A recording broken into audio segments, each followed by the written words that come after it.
1821년 8월, 평양에서 이상한 소문이 퍼지기 시작했습니다. 사람들이 갑자기 쓰러진다. 아침에 멀쩡하던 사람이 저녁에 죽는다.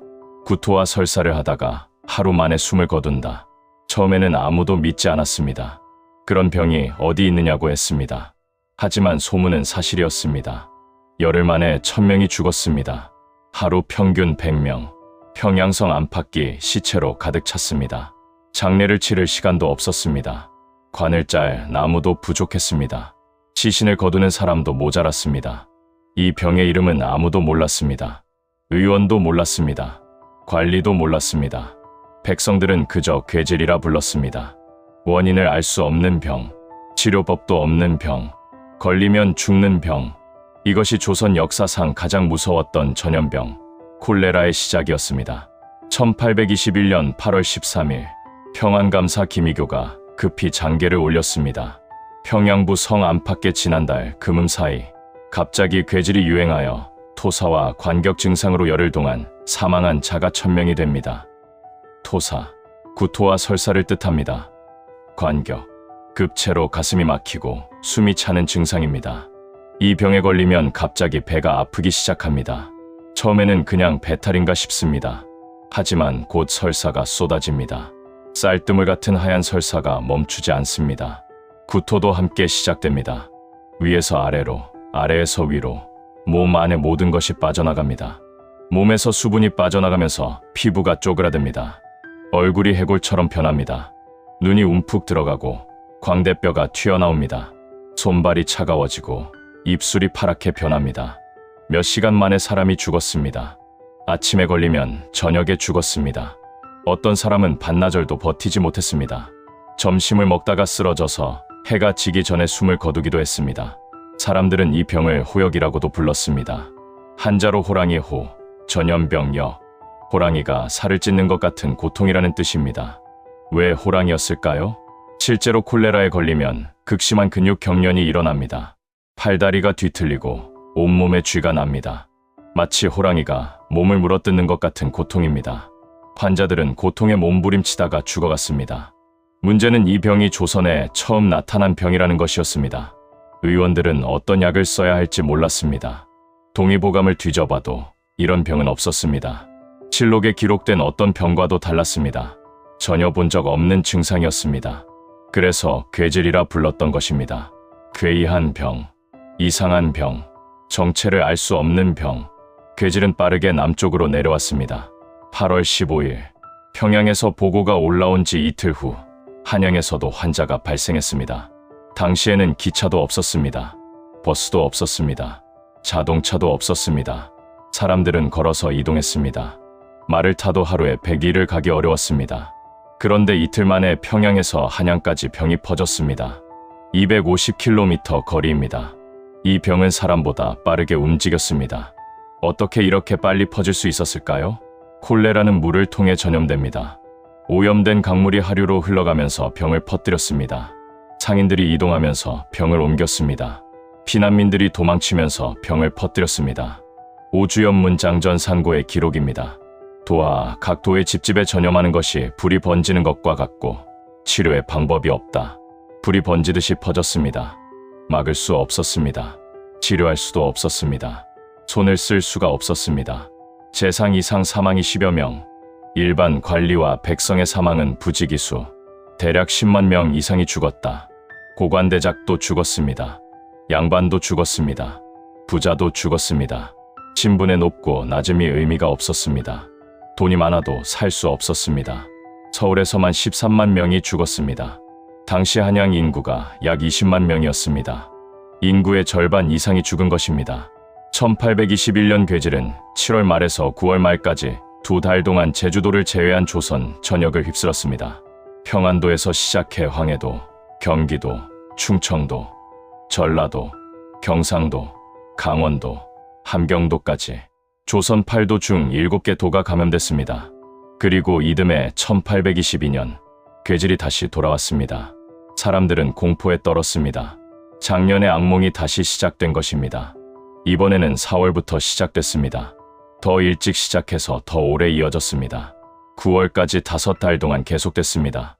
제주도까지 포함해 조선 팔도 전체가 감염됐습니다. 바다 건너 제주도까지 병이 퍼진 것입니다. 제주에서만 2,000명 이상이 사망했습니다. 함경도에서는 1,500명이 죽었습니다. 한 도에서만 10,000명이 넘게 죽은 것입니다. 전국적으로 수십만 명, 어쩌면 100만 명 이상이 이 병으로 목숨을 잃었습니다. 당시 조선 인구는 약 1,500만 명이었습니다. 100만 명이면 전체 인구의 7%입니다. 15명 중 1명이 죽은 것입니다. 조선 정부는 어떻게 대응했을까요? 첫째, 시체 매장이었습니다. 전염병으로 죽은 시신이 너무 많았습니다. 집에서 죽은 시신을 거두지 못해 거리에 방치되는 일이 많았습니다. 썩어가는 시신에서 악취가 났습니다. 시신 때문에 병이 더 퍼진다고 생각했습니다. 정부는 기한을 정해 시신을 수습하고 매장하도록 했습니다. 둘째, 제사였습니다. 순조는 산천에 제사를 지내 역병이 물러가기를 빌었습니다. 순조실록 8월 22일 기록입니다. 유행하는 괴질이 가라앉지 않으니 산천의 양제제를 정성껏 거행하라. 양제제, 재앙을 물리치는 제사입니다. 왕은 하늘에 빌었습니다. 조상에게 빌었습니다. 산과 강에 제사를 올렸습니다. 종묘에 가서 기도했습니다. 하지만 하늘은 대답하지 않았습니다. 역병은 멈추지 않았습니다. 제사를 지내도 사람들은 계속 죽어갔습니다. 민간에서는 어땠을까요? 사람들은 살기 위해 모든 방법을 동원했습니다. 약초를 다려 먹었습니다. 인삼을 먹었습니다. 쑥을 태워 연기를 마셨습니다. 온갖 민간요법을 시도했습니다. 부적을 붙였습니다. 집 대문에 붉은 글씨로 부적을 써서 붙였습니다. 귀신이 들어오지 못하게 막으려 한 것입니다. 굿을 했습니다. 무당을 불러 병을 물리쳐 달라고 빌었습니다. 북을 치고 춤을 추며 귀신을 쫓으려 했습니다. 금줄을 쳤습니다. 집 앞에 새끼줄을 쳐서 잡귀의 출입을 막으려 했습니다. 하지만 아무것도 효과가 없었습니다. 왜 효과가 없었을까요? 콜레라는 세균성 질환입니다. 콜레라균이 몸에 들어와서 생기는 병입니다. 19세기 조선에는 세균이라는 개념 자체가 없었습니다. 눈에 보이지 않는 작은 생물이 병을 일으킨다는 것을 아무도 몰랐습니다. 그래서 귀신 탓을 했습니다. 역기가 돌아다닌다고 생각했습니다. 하늘의 노여움이라고 생각했습니다. 임금이 덕이 없어서 그렇다고도 했습니다. 운명이라고 받아들였습니다. 결국 사람들이 할 수 있는 가장 좋은 방법은 하나뿐이었습니다. 피난, 도망치는 것. 역병이 도는 곳을 떠나 산속으로, 시골로, 섬으로 피하는 수밖에 없었습니다. 하지만 도망친 곳에서도 병에 걸리는 사람이 생겼습니다. 그렇다면 이 괴질의 정체는 무엇이었을까요? 콜레라입니다. 콜레라균에 오염된 물이나 음식을 먹으면 감염되는 급성, 설사 질환입니다. 콜레라균은 주로 오염된 물에서 번식합니다. 우물물, 강물, 저장해 둔 물에 균이 있으면 그 물을 마신 사람이 감염됩니다. 오염된 물로 씻은 채소를 먹어도 감염됩니다. 환자의 배설물이 물에 섞이면 그 물을 통해 다른 사람에게 퍼집니다. 잠복기는 6시간에서 5일, 빠르면 반나절 만에 증상이 나타납니다. 증상이 시작되면 극심한 설사와 구토가 쏟아집니다. 쌀뜨물 같은 하얀 설사가 멈추지 않습니다. 하루에 10리터에서 20리터의 수분을 잃습니다. 보통 사람이 하루에 마시는 물이 2리터입니다. 그 10배가 빠져나가는 것입니다. 몸에서 물이 빠져나가면 혈압이 떨어집니다. 심장이 제대로 뛰지 못합니다. 피가 걸쭉해지고 순환이 안 됩니다. 장기가 망가지기 시작합니다. 치료하지 않으면 4시간에서 12시간 만에 쇼크에 빠지고 18시간에서 수일 내에 사망합니다. 치료하지 않을 경우 사망률은 50% 이상, 절반이 죽는 병입니다. 하지만 수분만 제대로 보충해주면 사망률은 1%로 떨어집니다. 물과 소금만 잘 보충해줘도 대부분 살 수 있습니다. 설탕물에 소금을 타서 마시면 됩니다. 지금은 이것을 경구수액이라고 부릅니다. 문제는 1821년 조선에는 이 사실을 아는 사람이 아무도 없었다는 것입니다. 콜레라균이 발견된 것은 1883년입니다. 독일의 세균학자 로베르트 코흐가 콜레라균을 처음 발견했습니다. 조선의 콜레라가 처음 들어온 1821년, 그로부터 62년 후의 일입니다. 200년 전 조선 사람들은 왜 죽는지도 모른 채 죽어갔습니다. 물만 마셔도 살 수 있었는데 그걸 몰랐습니다. 소금물만 마셔도 살 수 있었는데 그걸 몰랐습니다. 1821년 콜레라는 조선 역사에 큰 충격을 남겼습니다. 이후 19세기 동안 콜레라는 10여 차례 더 유행했습니다. 1859년에도 유행했습니다. 1879년에도 유행했습니다. 1886년에는 더 심했습니다.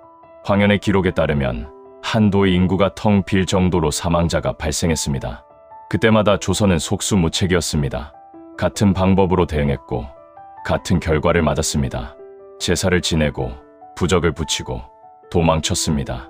1876년 개항 이후 서양의학이 들어오면서 비로소 콜레라의 정체가 밝혀졌습니다. 외국인 선교사들이 조선에 들어왔습니다. 그들은 병원을 세우고 환자를 치료했습니다. 콜레라 환자 수천 명을 살렸습니다. 그리고 조선 사람들에게 위생의 중요성을 알렸습니다. 끓인 물을 마실 것, 손을 자주 씻을 것, 환자와 접촉을 피할 것, 음식을 깨끗하게 보관할 것, 화장실을 다녀온 후 손을 씻을 것. 지금 우리에게는 너무나 당연한 상식입니다. 어린아이도 아는 것들입니다. 하지만 200년 전에는 아무도 몰랐던 것들입니다. 1821년 하루에 100명이 죽어나가던 시대, 사람들은 이 병을 괴질이라 불렀습니다. 원인을 알 수 없었기 때문입니다. 호랑이가 살을 찢는 것 같은 고통, 그래서 호역이라고도 불렀습니다. 200년이 지난 지금 우리는 콜레라를 두려워하지 않습니다. 깨끗한 물, 위생적인 환경, 그리고 의학의 발전. 수돗물을 틀면 깨끗한 물이 나옵니다. 병원에 가면 치료를 받을 수 있습니다. 약국에서 약을 살 수 있습니다. 하지만 200년 전 조선 사람들은 왜 죽는지도 모른 채 수십만 명이 목숨을 잃었습니다. 역사는 우리에게 묻습니다. 우리가 당연하게 여기는 것들이 얼마나 소중한 것인지, 오늘 마신 깨끗한 물 한 잔이 얼마나 귀한 것인지. 이 영상이 도움이 되셨다면 구독과 좋아요 부탁드립니다.